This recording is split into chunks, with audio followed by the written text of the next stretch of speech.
Hi! Today on day 19, we're going to stop rushing around. We're going to take our timers and slow down. Every single task that we're doing, we're going to do it with our full intention, our full focus.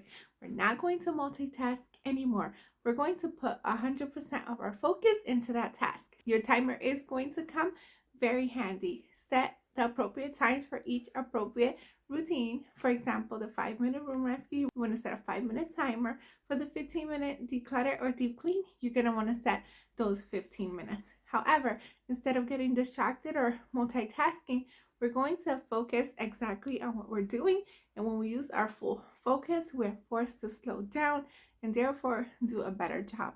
We're not going to be rushing around doing things all haphazardly. Even though we are slowing down, that doesn't mean we're wasting time because we're taking our full focus and focusing on that task. How many times am I going to say focus today? Anyway, so let's review our routines and be sure to have those timers. In the morning, we are dressing to shoes, doing a 2-minute hot spot, a 5-minute room rescue, a 15-minute declutter, a 15-minute rest. We are making our bed as well as doing a daily mission.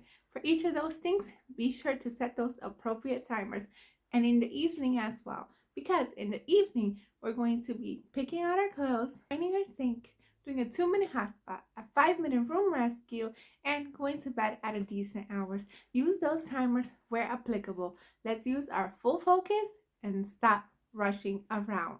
Tomorrow is already day 20 of the challenge. I'm so excited to see you then.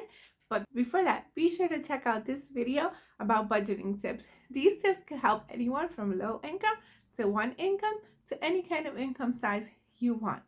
There are some very useful tips in there that my family and I have personally used to get out of debt and work towards our goals. I hope I see you there as well.